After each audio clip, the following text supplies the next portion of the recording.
पटना से इस वक्त की बड़ी खबर। फैजल खान की एंटीसिपेटरी बेल याचिका नहीं हो सकी दायर। रेगुलर बेल की फाइल भी नहीं हुई मूव। आज कोर्ट में सरेंडर नहीं कर सकते फैजल खान। सुबह से सरेंडर को लेकर मची रही गहमा गहमी। वकीलों और समर्थकों के बीच चलता रहा इंतजार। पटना से इस वक्त की बड़ी खबर। फैजल खान की एंटीसिपेटरी बेल याचिका नहीं हो सकी दायर। रेगुलर बेल की फाइल भी नहीं हुई मूव। आज कोर्ट में सरेंडर नहीं कर सकते फैजल खान। सुबह से सरेंडर को लेकर गहमा गहमी मची रही। वकीलों और समर्थकों के बीच इंतजार चलता रहा और अब सोमवार के लिए लोगों को इंतजार करना होगा और सोमवार तक ही पुलिस इंतजार करेगी।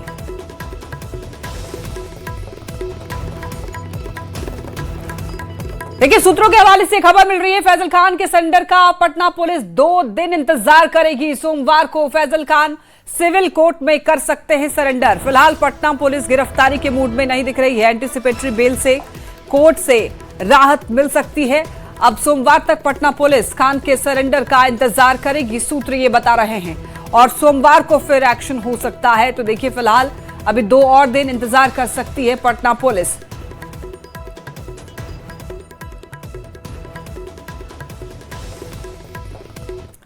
राबड़ी देवी की सरकारी सुरक्षा वापस किए जाने के बाद उनके आवास की सुरक्षा की जिम्मेदारी अब आरजेडी कार्यकर्ताओं ने संभाल ली है।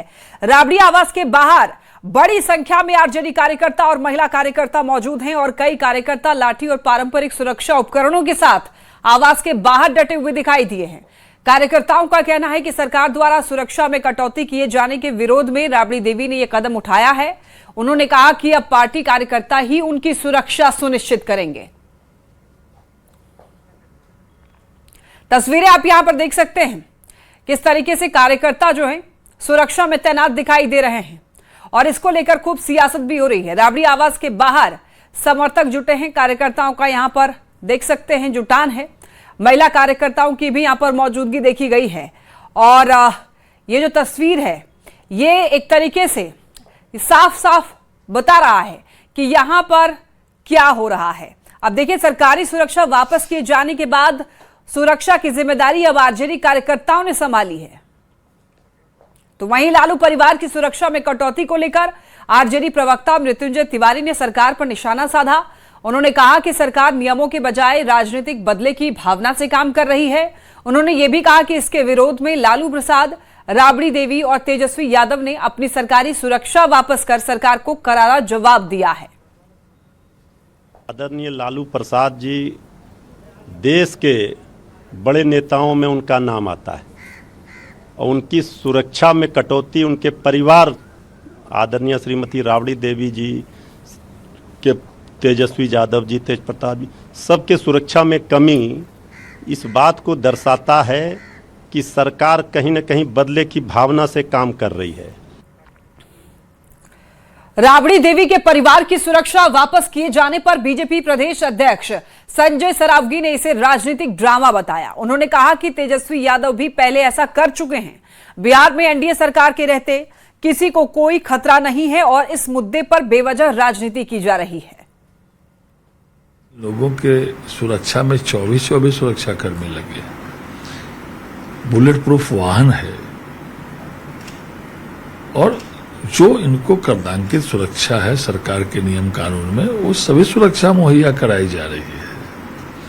जहां तक वापस करने की बात है तो पूर्व में भी लोगों ने वापस किया था, 2018 में भी वापस हुई थी, फिर ले लिए। अब देखते हैं कितना दिन तक वापस होता है। वैसे सरकार जो इनका करना है वो सुरक्षा देने के लिए तैयार है। मुजफ्फरपुर से बड़ी खबर। प्रसाद हॉस्पिटल में हुए भीषण अग्निकांड के बाद मृतकों की संख्या में बढ़ोतरी हुई है। मृतक की पहचान चैनपुर पररी गांव निवासी अंजनी कुमार सिंह के रूप में हुई है। मृतक के परिजनों ने यह बताया कि अंजनी कुमार सिंह को किडनी से जुड़ी हुई परेशानी थी और 3 जून को प्रसाद हॉस्पिटल में भर्ती कराया गया था। इसके साथ ही यहां पर यह भी आपको बताते चलें कि 4 जून की सुबह सुबह अस्पताल में आग लगने की घटना के बाद उन्हें शहर के एक निजी अस्पताल में ट्रांसफर किया गया, जहां इलाज के दौरान उनकी मौत हो गई। परिजनों ने प्रसाद हॉस्पिटल प्रबंधन पर गंभीर आरोप लगाते हुए ये कहा कि अस्पताल में मरीजों की देखभाल स्टाफ के भरोसे थी और फायर सेफ्टी इंतजाम भी नहीं थे। वहीं अब तक इस हादसे में 7 लोगों की मौत हो चुकी है। ये कि आईसीयू में कोई डॉक्टर नहीं, वहाँ आईसीयू में कोई डॉक्टर नहीं, जो क्या बोलते हैं उसको, फायर जो पानी का आता है सिस्टम, वो भी नहीं बिल्कुल, और एकदम मात्र कंपाउंडर के भरोसे। नहीं, मौत का आंकड़ा कहाँ बढ़ा, वो जो पहले था उसमें एक आज है, तो अब वहाँ से रिपोर्ट आने के बाद ही तो कुछ बता पाएंगे। इनका मौत हुआ आज। एक थे अंजनी कुमार सिंह थे, बस। प्रसाद से वहाँ से आए थे ना? नहीं, अब तो देखने के बाद ही पता चलेगा ना, उनका सारा पेपर देखने के बाद पता चलेगा कहाँ से आए थे। मुजफ्फरपुर से एक बड़ी खबर, अस्पताल अग्निकांड के बाद बड़ी कार्रवाई हुई है। कई निजी अस्पताल और नर्सिंग होम पर प्रशासन का छापा पड़ा है और जांच के बाद कई अस्पताल सील किए गए हैं। एसकेएमसीएच इलाके में प्रशासनिक कार्रवाई से हड़कंप मच गया है। एसडीएम पूर्वी तुषार कुमार के नेतृत्व में यह कार्रवाई चल रही है, जहां पर देखिए फायर सेफ्टी और डॉक्यूमेंट्स की जांच हो रही है। जिले भर के फर्जी और अवैध अस्पतालों की भी जांच की जा रही है। अग्निकांड के बाद ही प्रशासन अलर्ट मोड में आया है और ऐसे में कई हॉस्पिटल्स में छापा पड़ा है, जहां पर वहां के इंतजाम कैसे हैं, अस्पताल के डॉक्यूमेंट्स को चेक किया जा रहा है, सुरक्षा मानकों की जांच हो रही है और क्या अस्पताल जो चलाया जा रहा है वहां पर सुरक्षा मानकों की वहां पर कहीं अनदेखी तो नहीं हो रही है। ये सब पता लगाने के लिए टीम वहां पर छापेमारी कर रही है। एसडीएम पूर्वी तुषार कुमार के नेतृत्व में यह कार्रवाई चल रही है। लखीसराय के किरणपुर गांव में यहां पर खिचड़ी खाने के बाद एक ही परिवार के 4 लोग फूड पॉइजनिंग का शिकार हुए। बताया जा रहा है परिवार ने घर में बनी हुई खिचड़ी खाई थी और इसके बाद करीब आधे घंटे के बाद सभी को इनडाइजेशन की प्रॉब्लम हो गई। इसके बाद सभी को अस्पताल पहुंचाया गया। डॉक्टरों के मुताबिक सभी फूड पॉइजनिंग का शिकार हुए हैं। फिलहाल मरीजों का इलाज जारी है। आज सुबह में खाना खिचड़ी बना था, वही चारों खाया है, परिवार के चारों लोग, और चारों लोग पूरी तरह से हाल खराब है चारों का। कौन है? हाँ, एक ही फैमिली का है। देखिए, स्थिति अभी नाजुक है, फूड पॉइजनिंग लग रहा है और हम लोग अभी अंडर ऑब्जर्वेशन में रखे हैं और बेहतर इलाज के लिए हम लोग प्रयास कर रहे हैं।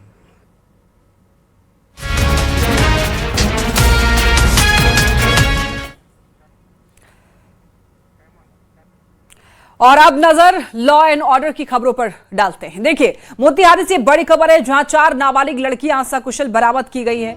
शिकारगंज थाना क्षेत्र से गायब हुई थी ये लड़कियां।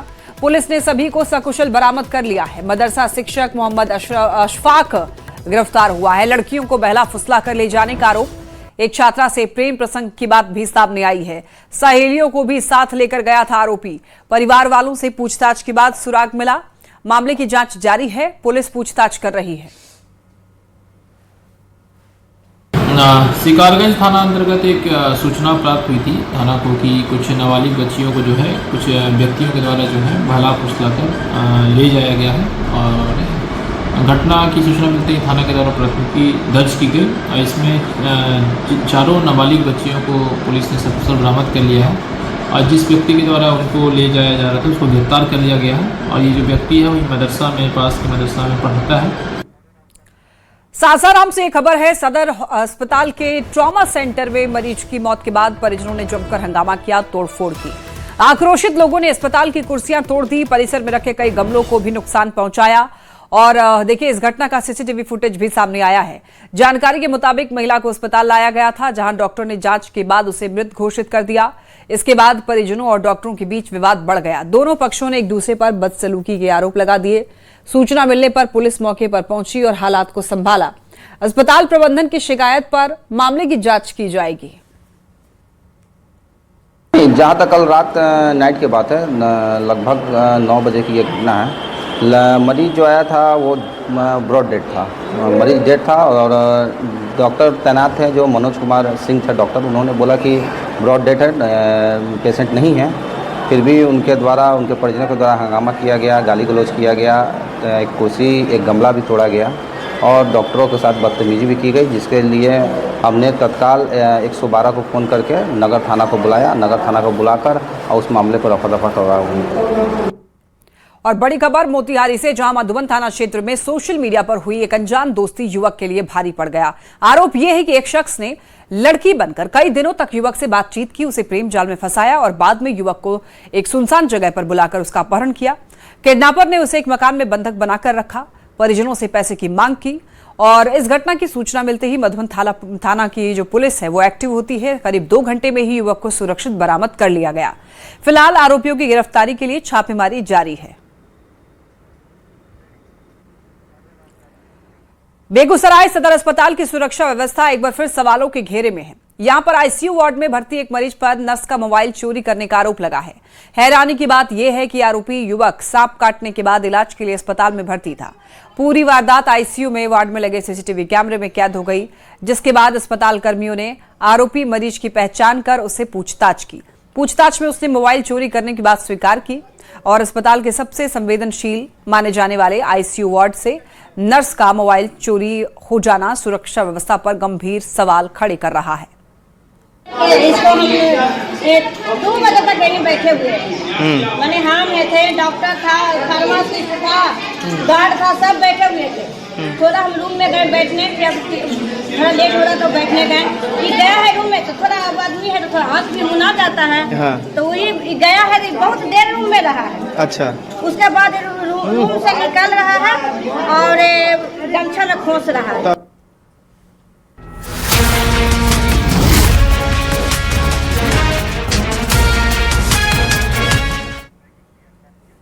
और अब देश दुनिया की खबरों पर नजर डालते हैं। देखिए, प्रधानमंत्री नरेंद्र मोदी ने शनिवार को पीएम इकोनॉमिक एडवाइजरी काउंसिल के सदस्यों के साथ बैठक की और इस बैठक में पीएम मोदी और इकोनॉमिक एडवाइजरी काउंसिल के सदस्यों ने ग्लोबल उथल पुथल के समय भारत की इकोनॉमिक ग्रोथ को और बढ़ाने के लिए कई आइडियाज और कई उपायों पर चर्चा की। ईज ऑफ लिविंग और ईज ऑफ डूइंग बिजनेस में सुधार के लिए कई बदलावों पर भी चर्चा हुई। यहां पर मेंबर्स ने वेस्ट एशिया में चल रहे टकराव का भारत और दुनिया पर पड़ने वाले असर के बारे में भी अपनी राय दी। यूएन में भारत ने पाकिस्तान को एक बार फिर से फटकार लगाई है। भारत के स्थायी प्रतिनिधि पी हरीश ने पाकिस्तान पर आरोप लगाया कि वो बार बार यूएन के मंच का दरअसल गलत इस्तेमाल कर रहा है और उन्होंने ये कहा है कि सुरक्षा परिषद की सदस्यता कोई मामूली बात नहीं बल्कि बड़ी जिम्मेदारी है, लेकिन पाकिस्तान इसे निभाने के बजाय झूठे और भ्रामक दावे फैलाने में जुटा है। पर भारत ने जम्मू कश्मीर को लेकर अपना पुराना और साफ रुख दोहराया। उन्होंने ये कहा कि जम्मू कश्मीर भारत का भिन्न और अविभाज्य हिस्सा था और हमेशा ही रहेगा। भारत का यह कहना है कि पाकिस्तान के खोखले बयान और दावे इस सच्चाई को बदल नहीं सकते। यूएन सुरक्षा परिषद ऐसा मंच नहीं है जहां पक्षपातपूर्ण और गलत नैरेटिव पेश किए जाएं। I'd like to remind Pakistan that being a member of the UN Security Council is a huge responsibility. It's not a forum for peddling biased and false narratives. I'd like to make it loud and clear. Jammu and Kashmir was, is and will always remain an integral and inalienable part of India. Any assertions to the contrary are baseless, devoid of and inconsistent with historical fact. Bharat के ऊर्जा क्षेत्र के लिए एक बड़ी खबर है। अंडमान के समुद्री इलाके में नेचुरल गैस का नया भंडार मिला है। सरकारी कंपनी ऑयल इंडिया लिमिटेड ने अपनी तीसरी खोजी कुएं में हाइड्रोकार्बन की मौजूदगी दर्ज की है। केंद्रीय पेट्रोलियम और प्राकृतिक गैस मंत्री हरदीप सिंह पुरी ने ट्वीट करके ऑयल इंडिया लिमिटेड को बधाई दी और उन्होंने लिखा कि ये बताते हुए बेहद खुशी हो रही है कि ऑयल इंडिया लिमिटेड द्वारा अंडमान द्वीप समूह के पूर्वी तट से 15 किलोमीटर दूर 355 मीटर की गहराई पर खोदे गए कुएं विजयपुरम 3 में नेचुरल गैस मिली है।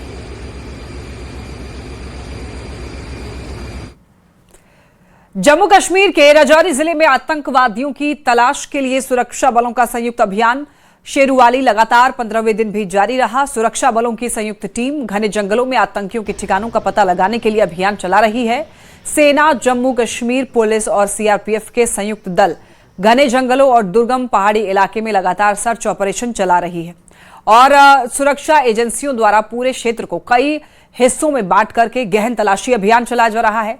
जंगलों के भीतर संभावित ठिकानों, प्राकृतिक गुफाओं और पहाड़ी दर्रों और संदिग्ध स्थानों की बारीकी से जांच भी की जा रही है। देखिए, अभियान में आधुनिक तकनीक का भी सहारा लिया जा रहा है ताकि किसी भी संदिग्ध गतिविधि पर तुरंत ही नजर रखी जा सके। बद्रीनाथ धाम में इस बार आस्था का सैलाब उमड़ रहा है और अब तक 8,88,000 से भी ज्यादा श्रद्धालु बद्रीनाथ धाम पहुंच चुके हैं। हर रोज 25 से 30,000 से भी ज्यादा श्रद्धालु पहुंचकर भगवान बद्री विशाल के दर्शन कर रहे हैं। यात्रियों की इस तेजी से बढ़ती संख्या को देखते हुए जहां ट्रैफिक व्यवस्था को नियंत्रित किया जा रहा है, वहीं मौसम विभाग के अलर्ट के बाद प्रशासन भी पूरी तरह सतर्क है। रूस ने भारत के साथ रक्षा क्षेत्र में सहयोग को लेकर एक अहम प्रस्ताव दिया है। रूस ने भारत के साथ मिलकर 5th generation fighter jet Sukhoi 57 को बनाने की पेशकश की है। खास बात यह है कि रूस सिर्फ विमान देने की बात नहीं कर रहा है, बल्कि डिफेंस टेक्नोलॉजी को भारत के साथ साझा करने के लिए भी तैयार है। यानी भारत को एडवांस टेक्नोलॉजी तक पहुंच देने की बात रूस के राष्ट्रपति व्लादिमीर पुतिन ने ये की।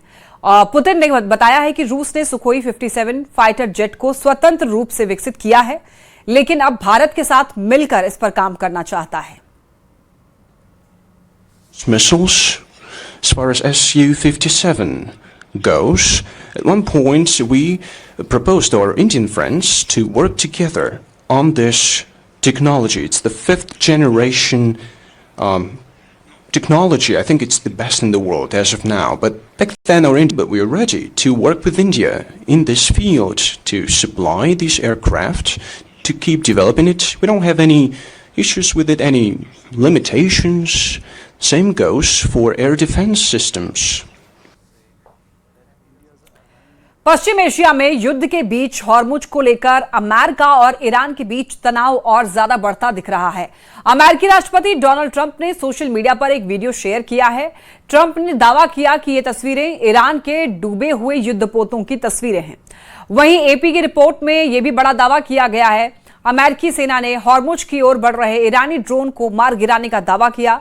साथ ही निगरानी रडार यहां पर साइटों पर भी हमले की बात रिपोर्ट में कही गई है। इसी बीच अमेरिकी न्याय विभाग ने भी दावा किया है कि ईरान की घोस्ट फ्लीट से जुड़े एक बड़े सुपर टैंकर को कब्जे में लिया गया है, जो करीब करीब 20 लाख बैरल तेल ले जाने में सक्षम है। और इधर अमेरिकी राष्ट्रपति डोनाल्ड ट्रंप ने इस तस्वीर को साझा करके दावा किया कि ये ईरान के डूबे हुए युद्धपोतों की तस्वीर है।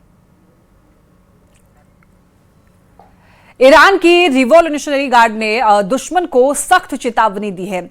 आईआरजीसी ने चेताया कि अगर तेल और गैस के निर्यात के लिए किसी ने हॉर्मुज को बंद कर दिया है, तो इसके नतीजे के लिए खुद जिम्मेदार होगा, क्योंकि आईआरजीसी कड़ी कार्रवाई करेगी। आईआरजीसी ने यह भी साफ किया कि अगर ईरान के खिलाफ बार बार दुश्मन जैसी हरकतें की गई, तो जवाब केवल सीमित नहीं होगा, कड़ी जवाबी कार्रवाई की जाएगी। आईआरजीसी के इस बयान से साफ संकेत है कि पश्चिम एशिया में तनाव कम होने के बजाय और बढ़ सकता है। पश्चिम एशिया में जारी युद्ध का असर खाड़ी देशों पर लगातार दिख रहा है। हमले की अलर्ट को लेकर कुवैत में लगातार सायरन बज रहे हैं और कुवैत की सेना का दावा है कि एयर डिफेंस ने दुश्मन के मिसाइल और ड्रोन हमलों को रोका है। उधर बहरीन के गृह मंत्रालय ने भी कहा है कि हमले को लेकर अलार्म सायरन को एक्टिव किया गया है, क्योंकि खतरा बरकरार है।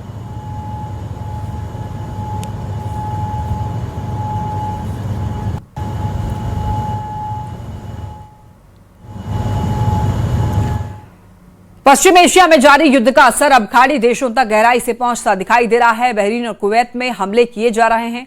कुवैत ने दुश्मनों के मिसाइल को हवा में ही नष्ट करने का दावा किया है। तस्वीरें भी सामने आई हैं। कुवैत ने हवा में मिसाइल को इंटरसेप्ट करने का दावा किया है और इन तस्वीरों में भी आप देख रहे हैं कि अंधेरी रात में आसमान में रोशनी दिखाई दे रही है। कुवैत ने दावा किया कि ये रोशनी हवा में ड्रोन और मिसाइल को इंटरसेप्ट करने की है। वहीं अमेरिका का यह कहना है कि अभी भी ईरान के पास 22% के करीब मिसाइल है।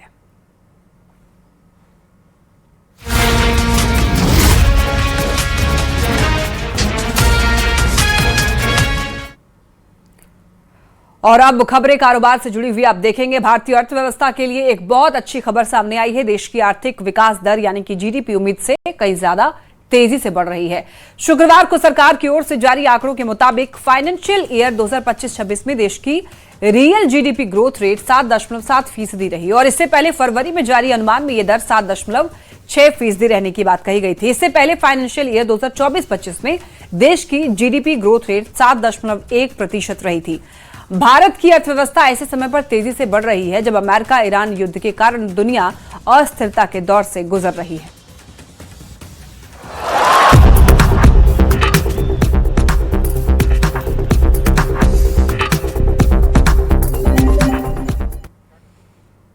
और अब आप खबरें देखेंगे खेल से जुड़ी हुई। आयरलैंड और इंग्लैंड दौरे के लिए टीम इंडिया का ऐलान कर दिया गया है और पहली बार टीम में वैभव सूर्यवंशी को मौका मिला है। वैभव को आईपीएल में शानदार प्रदर्शन करने का ये इनाम मिला। इस मौके पर सेलेक्टर ने इंग्लैंड, आयरलैंड और एशियन गेम्स के लिए टीम का ऐलान किया। श्रेयस अय्यर को T20 का नया कप्तान बनाया गया है, जिन्होंने वर्ल्ड चैंपियन बनाने वाले सूर्य कुमार यादव को रिप्लेस किया है। इसके अलावा तिलक वर्मा को टीम का उप कप्तान बनाया गया है।